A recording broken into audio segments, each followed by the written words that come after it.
ओम श्री परमात्मने नमः। ओम श्री गुरुवे नमः। अथ सप्तदशोऽध्यायः। श्लोक नंबर 3। ये श्लोक है सत्वानुरूप सर्वस्य श्रद्धा भवति भारत। सत्वानुरूप सर्वस्य श्रद्धा भवति भारत। श्रद्धामयोऽयं पुरुषो श्रद्धामयोऽयं पुरुषो यो यच्छ्रद्धः स एव सः यो यच्छ्रद्धः स एव सः। इसमें जो वर्ड पहला कहा गया है सत्वानुरूपा, इसमें स के बाद आधा त 2 बार है। पहला आधा त स के साथ मिलेगा, सत्वा। अगला त जो है वो व के साथ। हमने सत्वा नहीं कहना, इसमें सत्वा। सत्वानुरूप सर्वस्य। आगे जो वर्ड कहा गया है श्रद्धा, श्र उसके बाद आधा द है और उसके पैर में पूरा ध है। श्रद्धा, अगर हम श्रद्धा कहेंगे तो गलत हो जाएगा।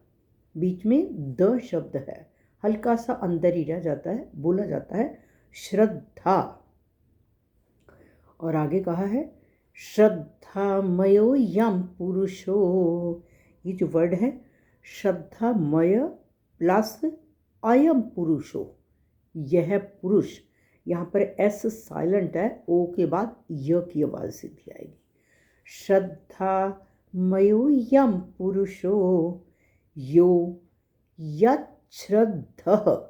बहुत से इसको छद्रह बोलेंगे, नहीं। यहाँ पर य के बाद जो च है हल्का सा य अंदर ही च रह जाता है, याच नहीं कहना हमने, या अंदर च रह गया। और उसके बाद छ के पर में र है, छ्र। हमने श्र नहीं बोलना, छ्र। श्रद्धः, द आधा पैर में ध पूरा है, श्रद्धः। यो यच्छ्रद्धः स एव सः। एक बार फिर बोलती हूँ। सत्वानुरूप सर्वस्य सत्वानुरूप सर्वस्य श्रद्धा भवति भारत। श्रद्धा भवति भारत। श्रद्धामयोऽयं पुरुषो श्रद्धामयोऽयं पुरुषो यो यच्छ्रद्धः स एव सः यो यच्छ्रद्धः स एव सः। यहाँ पर भारत अर्जुन को कहा गया है। भारत, हे अर्जुन, सर्वस्य श्रद्धा, पहले पार्ट का सेकंड वर्ड आएगा सर्वस्य, और आगे श्रद्धा दूसरे पार्ट में पहला वर्ड है। सर्वस्य श्रद्धा, सर्वस्य सभी मनुष्यों की श्रद्धा सत्वानुरूपा, अंतःकरण के अनुरूप, भवती होती है। सभी मनुष्यों की श्रद्धा अंतःकरण के अनुरूप होती है। और आगे कहा है अयम पुरुषो, जहाँ पर श्रद्धामयो यम पुरुषो का है, अयम पुरुषो, यह मनुष्य श्रद्धामय, श्रद्धा वाला है। यह मनुष्य श्रद्धा वाला है।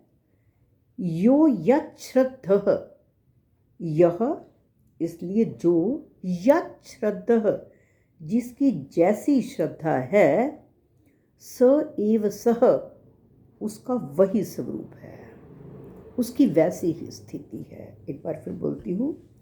हे अर्जुन, सर्वस्य श्रद्धा सत्वानुरूपा, सभी मनुष्यों की श्रद्धा सत्वानुरूपा, अंतःकरण के अनुरूप होती है, बाती होती है। अयम पुरुषः, ये मनुष्य श्रद्धा में, श्रद्धा से भरा हुआ है, श्रद्धा में है। यह यच्छ्रद्धः, जिसकी जैसी श्रद्धा, जो जैसी श्रद्धा वाला है, स एव सह, उसकी वैसी ही स्थिति है। अब ये इसमें कहा है कि अंतःकरण के अनुरूप, हमारा अंतःकरण अगर सात्विक है तो हमारी श्रद्धा सात्विक होगी। अगर हमारा अंतःकरण राजसी है तो हमारी श्रद्धा राजसी होगी। अगर तामसी है तो हमारी श्रद्धा जो है वो तामसी होगी।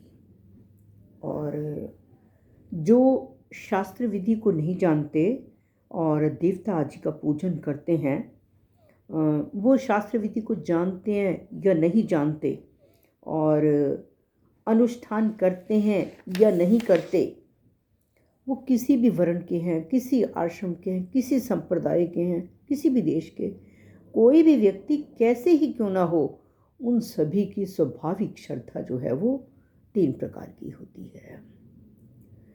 और फिर कहा है मनुष्यों की सांसारिक प्रवृत्ति जो है, संसार के पदार्थों को सच्चा मानने, देखने, सुनने और भोगने से होती है। ये सांसारिक प्रवृत्ति। और परमार्थिक प्रवृत्ति परमात्मा में श्रद्धा करने से होती है, जिसे हम अपने अनुभव से नहीं जानते, उससे हम अपने स्वाभाविक संस्कारों से, शास्त्रों से, संत महात्माओं से सुनकर पूज्य भाव सहित विश्वास कर लेते हैं, और उसका नाम, उसको ही श्रद्धा कहा गया है। कि हम अपने अनुभव से नहीं कुछ भी जानते, लेकिन हम, हमारे कुछ पूर्वकृत संस्कार हैं, कोई शास्त्रों से कुछ पढ़ लिया, कुछ संत महात्माओं से कुछ सुन लिया, तो हम उन पे विश्वास कर लिया, उसको कहा गया है श्रद्धा। और श्रद्धा को लेकर जब व्यक्ति अपने आध्यात्मिक मार्ग में प्रवेश करता है, फिर चाहे वह कर्मयोग का है, चाहे वो ज्ञान योग का है, चाहे वो भक्ति योग का है, तो दोनों पर श्रद्धा, मतलब कि साध्य और साधन। साध्य का मतलब परमात्मा, और साधन, साधन कभी हम शास्त्रों से सुनते हैं, कभी संत महात्माओं से सुनते हैं। दोनों पर श्रद्धा किए बिना आध्यात्मिक मार्ग में प्रगति नहीं होती। इसलिए मनुष्य जीवन में श्रद्धा की बड़ी मुख्यता है। और फिर कहा है कि आम तौर पर मनुष्य की जो स्वाभाविक रुचि है कि मैं संपूर्ण दुखों से छूट जाऊं, सदा के लिए मुझे सुख ही मिल जाएं, ऐसी जो रुचि है हर प्राणी के भीतर होती है।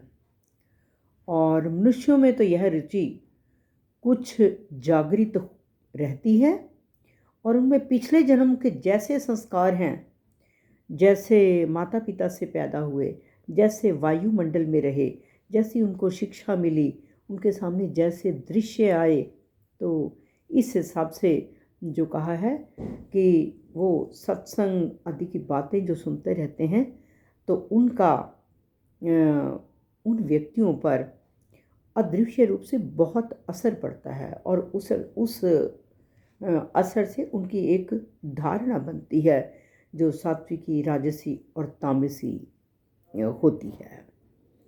और जो मनुष्य अपना कल्याण चाहता है, उसकी श्रद्धा सात्विकी होती है। जो मनुष्य इस जन्म में और मरने के बाद स्वर्ग की प्राप्ति चाहता है, उसकी श्रद्धा राजसी होती है। और जो मनुष्य पशुओं की तरह खाने पीने लगे, भोगने लगे, आलस, निद्रा आदि में लगा रहे, उसकी श्रद्धा जो है वो तामसी होती है। और हमें अपनी श्रद्धा जो है सात्विकी बनानी है, और सात्विकी श्रद्धा हमारी अगर होगी तो हमारा मानव जीवन सार्थक होगा। श्री कृष्ण अर्पणम अस्तु।